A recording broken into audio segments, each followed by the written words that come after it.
નમસ્કાર વિદ્યાર્થી મિત્રો, ગુડ મોર્નિંગ। હવે ગયા લેક્ચરની અંદર છેલ્લે આપણે અંડકની રચના અને એની આખી ચર્ચા કરી ગયા હતા કે ભાઈ કેવી રીતે અંડકની રચના હોય છે, એની અંદર કયા કયા ભાગો હોય। સૌથી બહારના ભાગની અંદર બાહ્ય આવરણ અને પછી અંતઃ આવરણ, બરાબર। બાહ્ય આવરણ ને અંતઃ આવરણ ને પછી અંદર પ્રદેહ ને ભ્રૂણપૂટ ને નીચે અંડક છિદ્રીય ભાગ અને ઉપર છે ઈ અંડક તલ ને આવી આપણે આખી રચના જોઈ ગયા હતા। હવે એના પછીનો જે ટોપિક છે કે ઈ જે અંડક છે, હું થોડી આકૃતિ દોરીને સમજાવી દઉં એટલે આપણે થોડું રિવિઝન થાય, કારણ કે આજનો જે ટોપિક છે ઈ ગયા લેક્ચરની અંદર જે આપણે સમજ્યા છીએ એની સાથે સંકળાયેલો છે, એટલે થોડું આપણે રિવિઝન કરી લઈએ તો આપણને વધારે ખ્યાલ આવશે।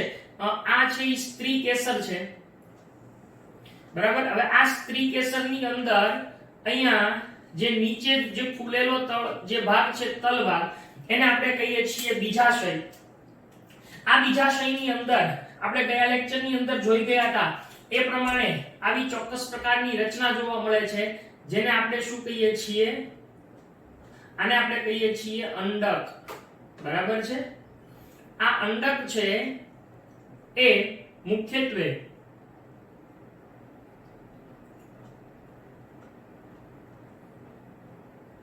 આ રીતનું આપણને જોવા મળતું હતું અને એ આ અંડક નાલ છે એ આ રીતે જોડાયેલી હતી, બરાબર છે। હવે અહીંયા આગળ આ એક વિશિષ્ટ રચના હતી જેને આપણે ભ્રૂણપૂટ કહેતા હતા અને એની ફરતેનો જે આ બધો વિસ્તાર હતો એને આપણે શું કહેતા હતા? પ્રદેહ તરીકે ઓળખતા હતા। તો આમ આ જે આખી રચના છે એ કોની થઈ? આ અંડકની રચના છે। હવે એ અંડકની અંદર જે ભ્રૂણપૂટ છે એની જે રચના થાય એને આપણે કહીએ છીએ માદાજન્યુજનક। પણ એ કેમાંથી વિકાસ પામે એ આપણે સમજવાનું છે।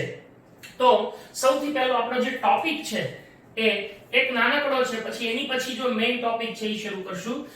આ છે મહાબીજાણુ જનન। હવે આ મહાબીજાણુ જનન કોને કહેવાય? તો થોડી આ આકૃતિને આપણે ફરીથી અહીંયા દોરીએ।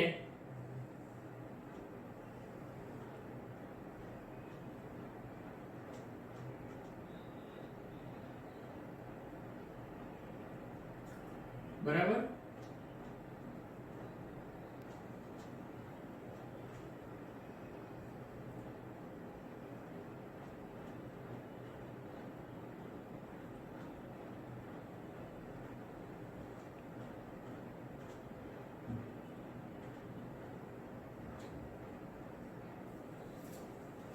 અહીંયા આગળ આ ભાગ આપણને આમ જોવા મળતો હતો। હવે અહીંના જે કોષો છે એને આપણે પ્રદેહ તરીકે ઓળખતા હતા અને અહીંયા વચ્ચેનો ભાગ છે એને આપણે ભ્રૂણપૂટ તરીકે ઓળખતા હતા, બરાબર છે। હવે અહીંયા છે પ્રદેહ। આ બહુ સમજવા જેવી વાત છે।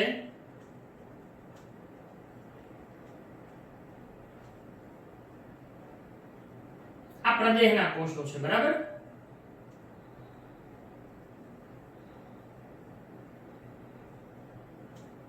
હવે એક કહી દઉં, આવી જે રચના અત્યારે જે દોરી એ ખરેખર તો એની પુખ્તા અવસ્થાએ પહોંચે ત્યારે હોય છે।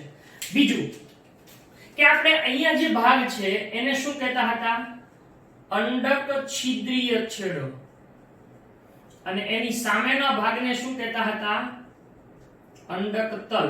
આ બે શબ્દો આપણને અહીંયા બહુ વારંવાર વાપરેલા છે એટલે આ શબ્દોથી આપણે પરિચિત રહેવું પડશે, બરાબર છે। આ આપણો અધોમુખી નીચે, પેલો ઉર્ધ્વમુખી હતો તો આપણે અહીંયા અધોમુખી ની આપણે આકૃતિ દોરેલી છે। હવે આપણો મૂળ વાત ઈ છે, અહીંયા આગળ તમને કહી દઉં, આને આપણે ગ્રીન કલરના કોષો વાળો વિસ્તાર છે એને શું કહીએ છીએ? પ્રદેહ। હવે અહીંયા આગળ જે પ્રદેહના કોષો છે અહીંયા એ પ્રદેહના અંડક છિદ્રીય તરફના કોષો હોય એમાંથી એક મહાબીજાણુનું નિર્માણ થાય। એક મહાબીજાણુનું નિર્માણ થશે, ઈ પ્રક્રિયા એને મહાબીજાણુ જનન કહીએ। પરંતુ આ લઘુ બીજાણુ જનન જેવું છે। આપણે જોઈ ગયા હતા કે લઘુ બીજાણુ છે ઈ શેમાંથી નિર્માણ પામતો હતો? તો કે લઘુ બીજાણુ માતૃકોષમાંથી. એમ અહીંયા આગળ જે મહાબીજાણુ છે ઈ શેમાંથી નિર્માણ પામશે? મહાબીજાણુ માતૃકોષમાંથી નિર્માણ પામે છે. તો સૌપ્રથમ મહાબીજાણુ જનન એટલે શું? તો એની આપણે વ્યાખ્યા સ્વરૂપે સમજૂતી આપી શકીએ કે મહાબીજાણુ માતૃકોષ એટલે એને અંગ્રેજીમાં કહેવાય છે MMC, મેગાસ્પોરેન્ડિયમ મેગાસ્પોર મધર સેલ. બરાબર છે? આ MMC છે એટલે કે મહાબીજાણુ માતૃકોષ છે, એમાંથી શેના નિર્માણની પ્રક્રિયાને? મહાબીજાણુના નિર્માણની ક્રિયાને શું કહેવામાં આવે છે? મહાબીજાણુ જનન કહે છે. એટલે કે MMC મહાબીજાણુ માતૃકોષમાંથી મહાબીજાણુ, જો આ માતૃકોષ છે ને આ ખાલી બીજાણુ છે, એ નિર્માણ થવાની જે ક્રિયા છે એને મહાબીજાણુ જનન તરીકે ઓળખવામાં આવે છે.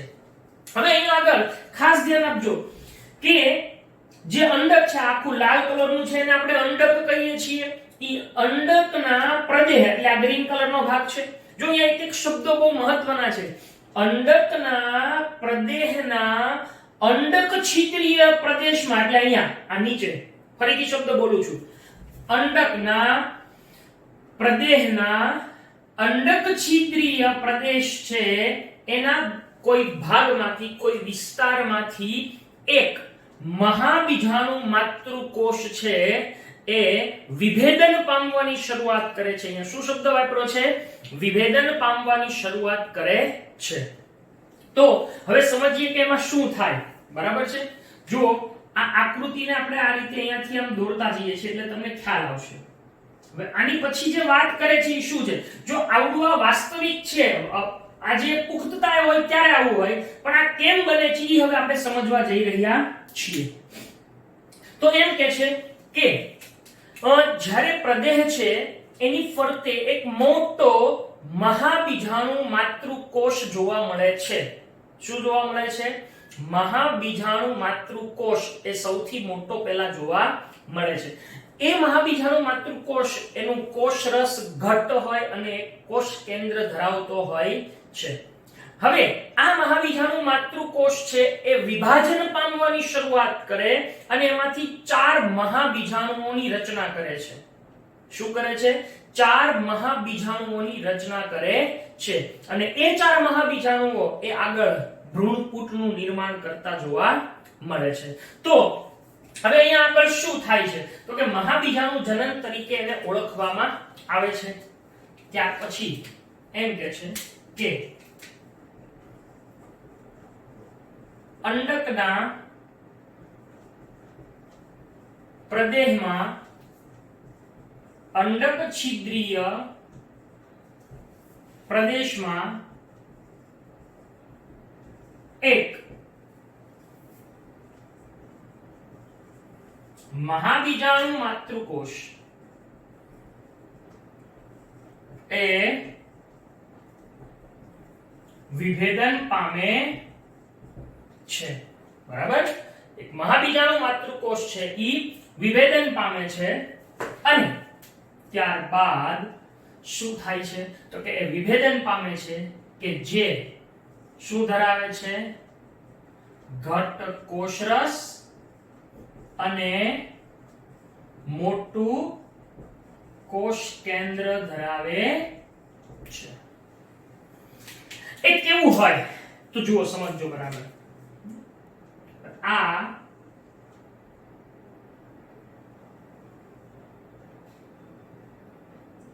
એક મહાબીજાણુ માતૃકોષ છે. હવે એની ફરતે આ બધા પ્રદેહના કોષો છે. જો સમજો બરાબર. હા, આ પ્રદેહના કોષો છે.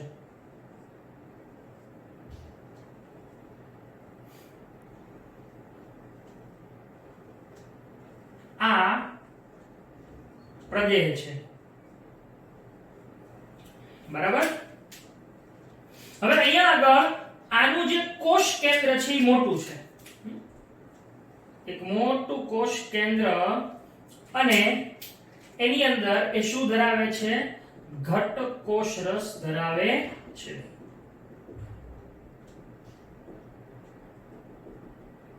બરાબર છે? આ કોણ છે? મહાબીજાણુ માતૃકોષ છે. ફરીથી કહું છું, બરાબર છે? તો અહીં આપણે અને આ બધા પ્રદેહના કોષો છે એ પણ કોષ કેન્દ્ર ધરાવે છે. એટલે આ બધા પ્રદેહના કોષ કેન્દ્રો છે. આ પ્રદેહના કોષોના બધા કોષ કેન્દ્રો છે.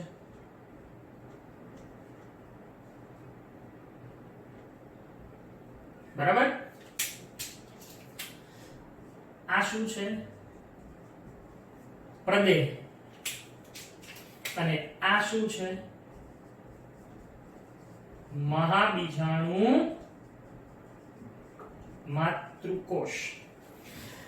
હવે આ મહાબીજાણુ માતૃકોષ એ શું કરે છે? તો કે વિભેદન પામી અને હવે એ પોતે એમાંથી ધીમે ધીમે એ બે કોષી અવસ્થા અને ચાર કોષી અવસ્થામાં રૂપાંતર પામે. એટલે હવે અહીંયા મહાબીજાણુ માતૃકોષ છે એનો એટલે આ જે પ્રદેહનો છેડો છે એ અહીંયા કયો છે? અહીંયા તમને લખેલું છે અંડક છિદ્રીય તલ. અહીંયા અંડક છિદ્રીય ભાગ એવું લખેલું છે. બરાબર? અહીંયા એટલે કે આ આખી વાત છે અહીંયા થાય છે. અહીંયા બરાબર? આ છેડો અહીંયા છે. ઓકે? તો આ અંડક છિદ્રીય તલ છે એની પાસે આ આખી ઘટના બને છે. હવે આના પછી આ જે મહાબીજાણુ માતૃકોષ છે એનું શું થાય? જોજો, સમજજો બરાબર. હવે એ મહાબીજાણુ માતૃકોષ ઈ એકમાંથી બે કોષોમાં રૂપાંતર થાય છે. બરાબર? આ રીતે એનું એકમાંથી બે કોષોમાં રૂપાંતર થઈ ગયું. એટલે કે આને આપણે શું કહેશું? દ્વિકોષ કેન્દ્રી અવસ્થા ધરાવતો માતૃકોષ અથવા મહાબીજાણુ. હવે એને કહેશું દ્વિકોષ કેન્દ્ર અથવા દ્વિકોષીય અવસ્થા ધરાવતો. બરાબર? આ પ્રદેહના કોષો જ છે હજી.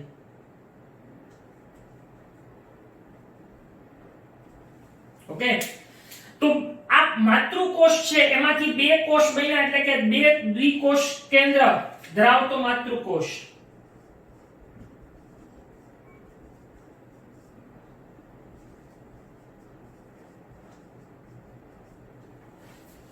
અથવા તો દ્વિકોષીય એવું લખીએ, સોરી, દ્વિકોષી મહાબીજાણુ. બરાબર છે? હવે એ દ્વિકોષીય મહાબીજાણુ છે એ હવે આ બંને કોષો ફરી વખત વિભાજન પામે તો એકમાંથી બે બને તો બે માંથી ચાર કોષ બને. એટલે કે અહીંયા ચાર કોષીય અવસ્થા એ ફરીથી આપણને જોવા મળશે. એટલે આવું જોવા મળે. જુઓ,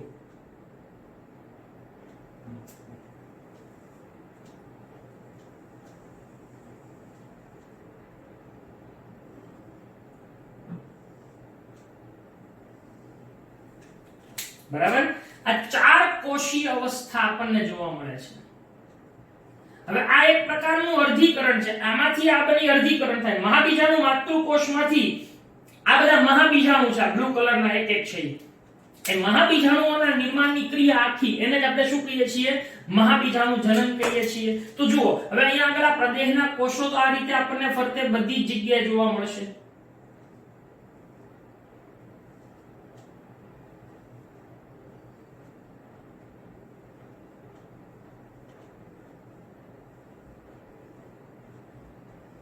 બરાબર? આ રીતના આપણને જોવા મળે છે.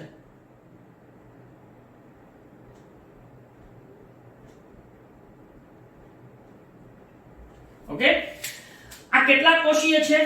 4. એટલે આને આપણે શું કહીએ ખબર છે? મહાબીજાણુ ચતુષ્ક. આપણે ખબર લઘુ બીજાણુ ચતુષ્ક એવું તો એમ અહીંયા આગળ શું કહેશું આપણે? મહાબીજાણુ ચતુષ્ક. કારણ કે 4 કોષો છે એટલે આ ચારેય કોષો છે એને સંયુક્ત રીતે આપણે શું કહીએ છીએ? મહાબીજાણુ ચતુષ્ક તરીકે ઓળખવામાં આવે છે. અને આવડા છે ઈ તો કયા કોષો છે? પ્રદેહ જ છે. બરાબર? આ પણ શું છે? પ્રદેહ છે. આ બે કોષી અને આ 4 કોષી મહાબીજાણુ. બરાબર? હવે અહીંયા ખાસ ધ્યાન રાખજો કે આ કોષ કેન્દ્ર ધરાવે છે. અહીં મહાબીજાણુ માતૃકોષ છે એટલે કે MMC છે એ શું પામે છે તો કે એ અર્ધીકરણ પામે અને તેમાંથી કેટલા 4 શું સર્જે છે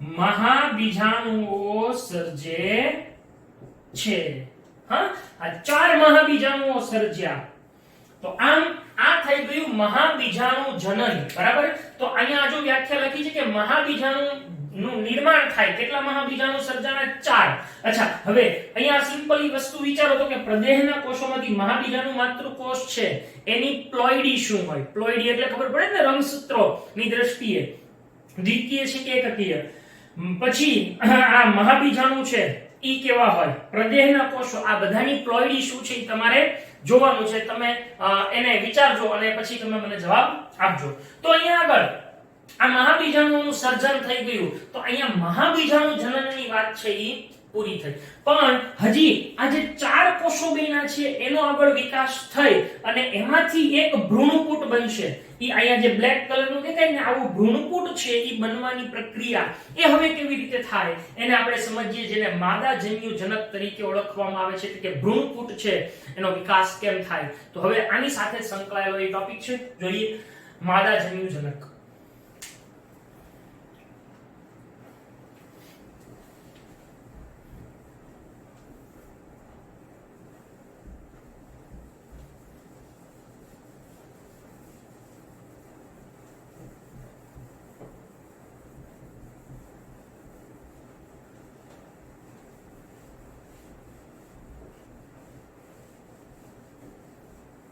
चलो मादाजन्य जनक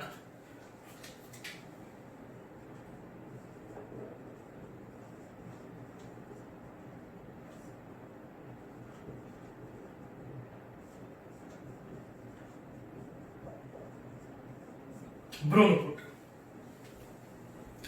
હવે મજાની વાત એ છે કે અહીંયા આગળ જે મહાબીજાણુઓ સર્જાયા છે કેટલા સર્જાયા છે 4 એ 4 મહાબીજાણુઓ પૈકીના 3 મહાબીજાણુઓ અવનત પામે નાશ પામે દૂર થઈ જાય અને ફક્ત આ 4 પૈકીનો એક જ મહાબીજાણુ સક્રિય રહે છે ખાસ ધ્યાન રાખજો ફરીથી કહું છું શું થાય છે આ 4 પૈકીના 3 અવનત પામે નાશ પામે અને એક જ છે ઈ સક્રિય રહે છે તો હવે અહીંયા આગળ આપણે કહેશું કે આ 4 માંથી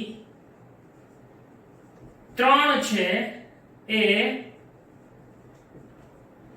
અવનત પામે એટલે કે નાશ પામે છે અને જે એક હોય એ જ તે શું રહે છે સક્રિય રહે છે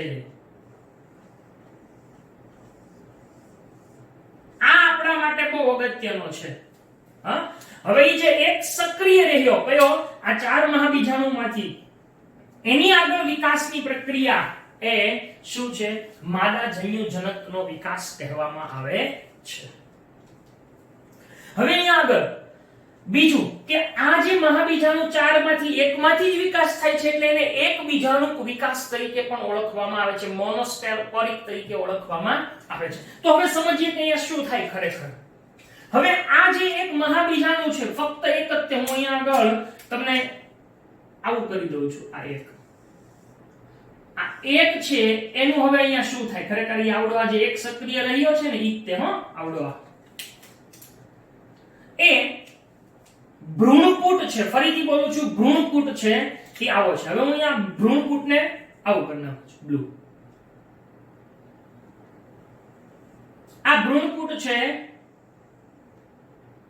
એ એક જ કોષ ધરાવતો હોય છે એટલે કે એક જ કોષ કેન્દ્ર ધરાવે છે આ એક કોઈ કોષ તો એક જ કોષ કેન્દ્ર ધરાવે તો આ એક કોષ કેન્દ્ર ધરાવતો ભ્રૂણપુટ બરાબર છે એટલે કે મહાબીજાણુ હવે આનું છે ને ઈ પ્રથમ વિભાજન થાય શું થાય પ્રથમ કોનું આ કોષ કેન્દ્રનું વિભાજન થાય બહુ મજાની વાત છે હવે સમજજો બરાબર કે આ 3 તો વયા ગયા હવે એક જ હોય તો ઈ જે એક છે એ અહીંયા આગળ કેવી રીતે વિકસે એને આપણે અલગથી જોઈએ છીએ જો આની ફરતે પ્રદેહ તો છે જ તે સમજી ગયા છો હવે આનું જે પ્રથમ વિભાજન થાય કોષ કેન્દ્રનું, એટલે એક કોષ કેન્દ્રમાંથી કેટલા કોષ કેન્દ્ર બનશે? 2. હવે આ 2 કોષ કેન્દ્રો હોય ઈ આ ભ્રૂણપૂટના બંને ધ્રુવો તરફ ગતિ ગોઠવાય છે, ગતિ કરે, એટલે આ બાજુ આવે ને ઓલો આમ જાય, એટલે પ્રથમ વિભાજનને અંતે જે ભ્રૂણપૂટ છે એની અંદર આપણને કોષ કેન્દ્ર કેવા જોવા મળશે? આવા. આ ભ્રૂણપૂટ છે એની અંદર એક કોષ કેન્દ્ર હવે અહીંયા આવી ગયું અને એક અહીંયા આવી ગયું, તો આને શું કહેશું આપણે? દ્વિકોષ કેન્દ્રીય ભ્રૂણપૂટ. ખબર પડે છે હવે? જો આ દ્વિકોષીય છે કારણ કે કોષ 2 છે અને આ દ્વિકોષ કેન્દ્રીય એટલે કોષ કેન્દ્ર 2 છે, એટલે આ બેમાં ધ્યાન રાખજો, ફેર છે. આ કોષ વાળો છે અને આ કોષ કેન્દ્ર છે. અચ્છા, હવે એમ કહે છે કે અહીંયા આગળ આ જે દ્વિકોષ કેન્દ્રીય ભ્રૂણપૂટ છે એ ફરી વખત સમવિભાજન પામે. જો અહીંયા સમવિભાજન થાય, ફરી વખત સમવિભાજન પામે તો આનું સમવિભાજન થાય એટલે અહીંયા 2 કોષ કેન્દ્ર બનશે, અહીંયા પણ 2 કોષ કેન્દ્ર બનશે, એટલે ટોટલ કેટલા કોષ કેન્દ્ર બનશે? 4. તો એને શું કહેશું આપણે? 4 કોષ કેન્દ્રીય અવસ્થા વાળો ભ્રૂણપૂટ. બરાબર છે? એટલે અહીંયા આગળ ફરી વખત શું થશે? દ્વિતીય વિભાજન.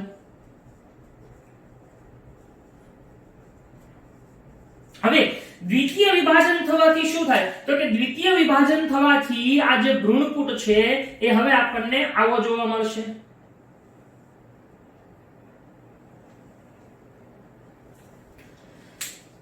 જેની અંદર અહીંયા આગળ 2 કોષ કેન્દ્રો જોવા મળશે બંને ધ્રુવો તરફ અને 2 કોષ કેન્દ્રો આપણને અહીંયા જોવા મળશે. એટલે કેટલા કોષ કેન્દ્ર વાળો ભ્રૂણપૂટ થયો? 4 કોષ કેન્દ્રીય ભ્રૂણપૂટ. ઓકે, હવે આ 4 કોષ કેન્દ્રીય ભ્રૂણપૂટનો ફરી વખત સમવિભાજન થાય એટલે આ બંને કોષ સ્વતંત્ર જે 2 કોષ કેન્દ્રો છે પોતે ફરીથી સમવિભાજન કરે તો આ 2 કોષ કેન્દ્રમાંથી 4 બને, અહીંયા 4, એટલે ટોટલ કેટલા કોષ કેન્દ્ર બનશે? 8 કોષ કેન્દ્રીય અવસ્થા વાળો ભ્રૂણપૂટ તૈયાર થશે. એટલે હવે આમાંથી શું બને છે? આવું બને છે.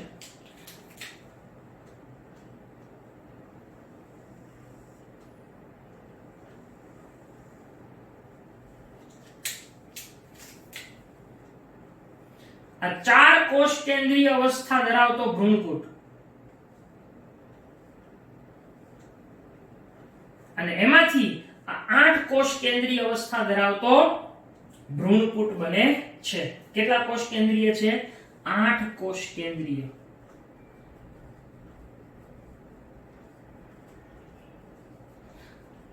હવે મિત્રો મજાની વાત છે, અહીંયા આગળ એક બીજી વાત એ છે કે જે સમવિભાજન થાય છે એ કેવા પ્રકારનું છે? તો કે સંપૂર્ણપણે એ માત્ર કોષ કેન્દ્રીય વિભાજન જ છે. એટલે કે અહીંયા કોષ કેન્દ્રના વિભાજન પછી કોષ દિવાલનું નિર્માણ થતું નથી કે કોષ રસ વિભાજન થતું નથી. એટલે અહીંયા કોષ રસમાં 8 કોષ કેન્દ્ર ધરાવે છે. એટલે એનો મતલબ એમ થયો કે અહીંયા માત્ર કોષ કેન્દ્ર વિભાજન થાય છે, એના પછી કોષ દિવાલ સર્જાતી નથી. ખ્યાલ આવે છે આ? ઓકે, તો આમ આ 8 કોષ કેન્દ્રીય ભ્રૂણપૂટનું નિર્માણ થાય છે. ફરીથી કહી દઉં, આ આખી ઘટના ક્યાં બને છે? અહીંયા આગળ બીજાંડમાં, અહીંયા અંદર. એટલે આ ગ્રીન કલરનો ભાગ છે ને, ત્યાં આ બધી જ વસ્તુઓ બનતી હોય છે. હવે આ જે 8 કોષ કેન્દ્રીય ભ્રૂણપૂટ છે એનો હવે વિકાસ શરૂ થાય અને એ 8 કોષ કેન્દ્રીય ભ્રૂણપૂટમાં જે કોષ કેન્દ્રો છે 8, ઈ 8 પૈકીના 6 કોષ કેન્દ્રો, ફરીથી અહીંયા દરેક આંકડાઓ ખાસ યાદ રાખજો, 8 પૈકીના 6 કોષ કેન્દ્રો છે એ દિવાલયુક્ત કોષમાં વિકસે છે. અને એની હવે ગોઠવણી કેમ થાય એ આપણે જોઈએ. તો હવે આની અંદરથી વિકાસ થાય એટલે હવે ઈ કેવો બને છે? તો હવે ઈ આવું બને છે.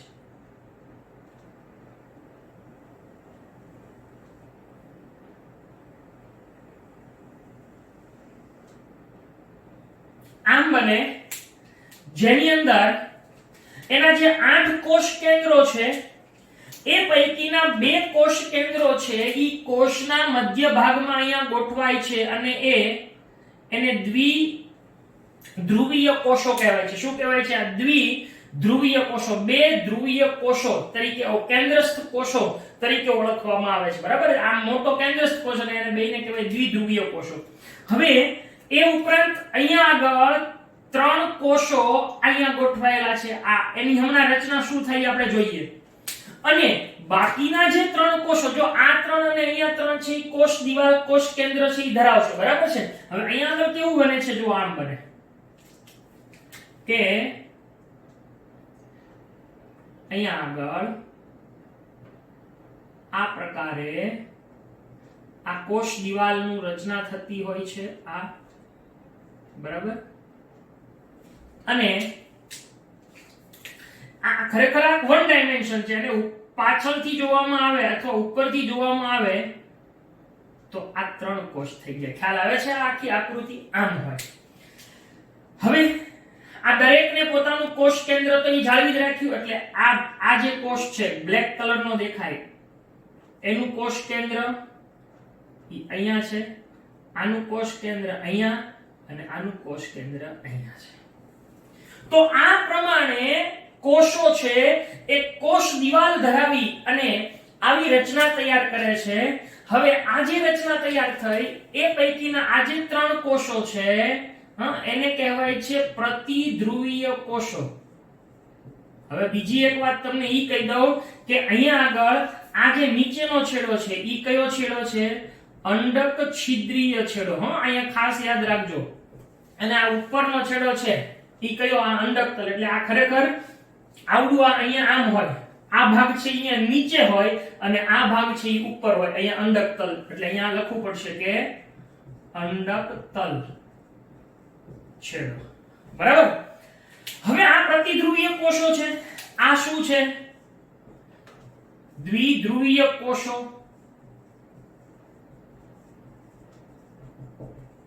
જેને કેન્દ્રસ્થ કોષ કહેવાય ભેગા મળીને. અને આ જે આખું છે આ 3 એને કહેવાય છે અંડ પ્રસાધન. આ આખાને શું કહેવાય છે? અંડ પ્રસાધન. ઓકે.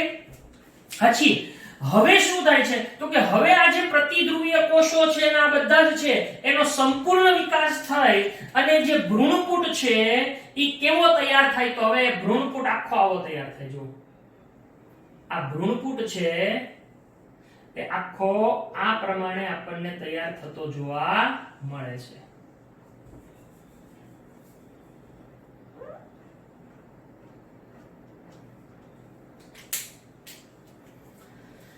જેની અંદર આ જે 3 પ્રતિધ્રુવીય કોષો છે એ આ રીતે અહીંયા ગોઠવાયેલા હોય છે.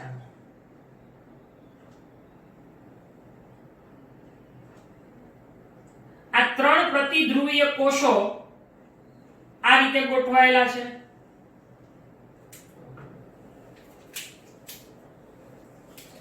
ત્યારબાદ અહીંયા આગળ આવો વિકાસ થતો જોવા મળે છે.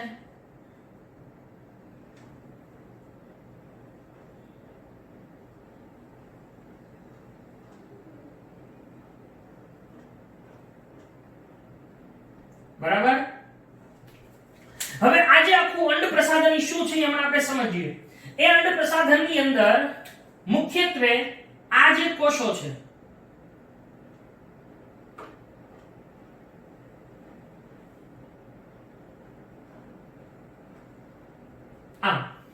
આ બંનેને સહાયક કોષો કહેવાય છે. શું કહેવાય છે? સહાયક કોષો. અને અહીંયા આગળ ઉપર આ બહાર જે નીકળતો કોષ છે ઈ એક જ અંડકોષ છે, એટલે આ એક અંડકોષ છે આવડો. આ બે સહાયક કોષો. અને અહીંયા આગળ આ જે વિભાજનને અંતે અહીંયા બે કોષ દ્વિકોષી અવસ્થા આપણને આવી જોવા મળે છે. અને અહીંયા આગળ એના આ કોષ કેન્દ્ર. ઓકે. તો આવી જે આખી રચના તૈયાર થઈ એ આખી ભ્રૂણપુટની રચના થઈ. પુખ્તતાએ ભ્રૂણપુટ છે એ આવો જોવા મળે. એટલે આ બ્લુ કલરનો ભાગ છે એ અહીંયા અંદર આવો જોવા મળે. અહીંયા અંદર ખ્યાલ આવે છે? પ્રદેહની અંદરના ભાગમાં આવો જોવા મળે. જો અહીંયા જે મેં તીર દર્શાવ્યા છે આખા એ બધા જ તમે ખાસ ધ્યાન રાખજો. આપણે આ ક્રમની અંદર વિકાસ થઈને છેલ્લે અંતે આ ભાગ છે એ ત્યાં બને એ આપણે સમજવાનું છે. તો હવે અહીંયા જે નામ નિર્દેશન છે એ કરીએ તો સૌથી પહેલું આ 3 કોષો છે એને આપણે શું નામ આપેલું છે? પ્રતિધ્રુવીય કોષો. અચ્છા, આ કયા છેડા તરફ છે? અંડક તલ છેડા તરફ. હવે બીજી એક વાત કે અહીંયા આગળ આ જે કોષો છે ત્યાં આગળ આવી એક ખાસ પ્રકારની રચના સર્જાય છે. આવી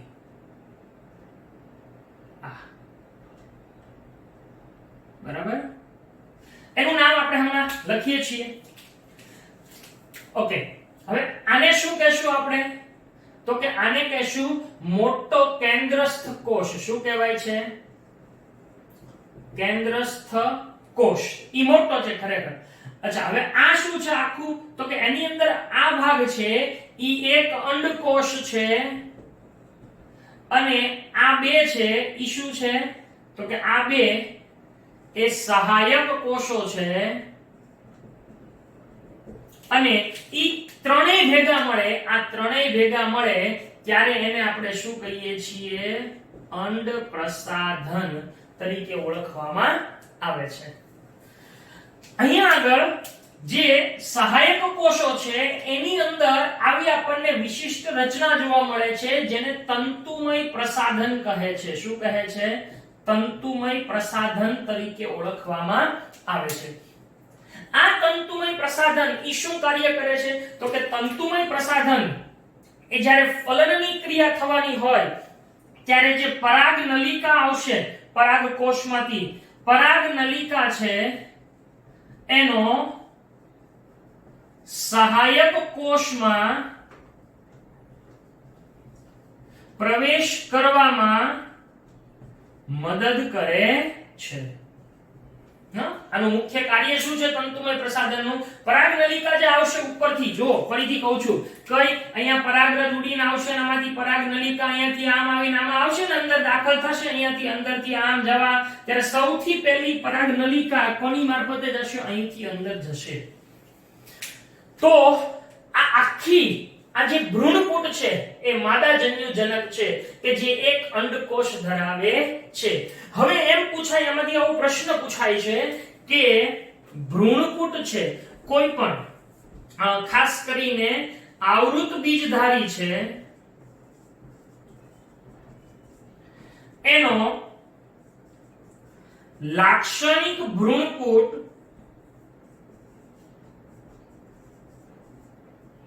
એ પુખ્તતાએ કઈ અવસ્થાએ પહોંચે ત્યારે? પુખ્તતાએ શું ધરાવે? તો કે જુઓ તો અહીંયા કોષ કેટલા બન્યા? 1 2 3 4 5 6 અને આ બે ભેગા મળીને 1 7. એટલે કોષ કેટલા થયા? 7. ફરીથી કહું છું, આ કોષ કેટલા થયા ટોટલ? જુઓ તો 7. 1 2 3 4 5 6 7. 7 કોષ, પણ કોષ કેન્દ્ર કેટલા? 1 2 3 4 5 6 7 8. એટલે એમ કહે છે કે પુખ્તતાએ ઈ કેવો હોય છે? તો કે 8 કોષ કેન્દ્રીય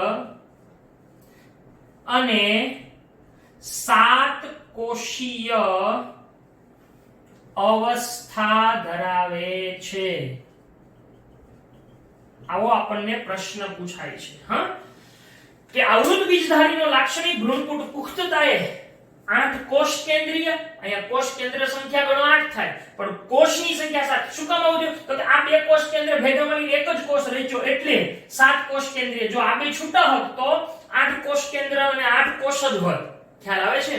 તો આવી રીતે આ માદાજન્યુજનક એટલે કે ભ્રૂણપૂટ છે એની રચના કેવી રીતે થાય, એનો વિકાસ કેવી રીતે થાય એ અહીંયા આપણે પૂર્ણ કરીએ છીએ. હવેના લેક્ચરની અંદર આપણે જોવાનું છે પરાગનયનની પ્રક્રિયા. જો મિત્રો આપણે અગાઉ જોઈ ગયા કે જે પરાગરજ ઉત્પન્ન થઈ ઈ અચલિત છે, એટલે કે ઈ પોતાની પાસે એવી કોઈ કશાક એવું નથી જે ચલિત થઈ શકે. બીજું કે અહીંયા અંડકોષ છે ઈ પણ અચલિત છે, એટલે અંડકોષ અને જે પરાગરજ છે એ બંને કેવા છે? અચલિત છે. તો જ્યાં સુધી બંને એકબીજાની નજીક નહીં આવે ત્યાં સુધી ફલન નહીં થાય અને એ બંનેને નજીક લાવવા માટેની ઘટના એટલે પરાગનયનની ક્રિયા, જેની આપણે આવતા લેક્ચરમાં ચર્ચા કરશું. આજના લેક્ચરની અંદર બોર્ડ વર્કમાં માત્ર આકૃતિઓ દોરી છે, પણ તમારે હોમવર્કની અંદર મટીરીયલ જે તમને આપવામાં આવ્યું છે એમાંથી આ આકૃતિઓની સાથે સાથે જે લખાણ છે એ તમારે લખવાનું રહેશે. તો આજના હોમવર્કમાં તમારે આટલું રહેશે. તો આજનો અહીંયા લેક્ચર આપણે પૂર્ણ કરીએ છીએ. આભાર. Thank you.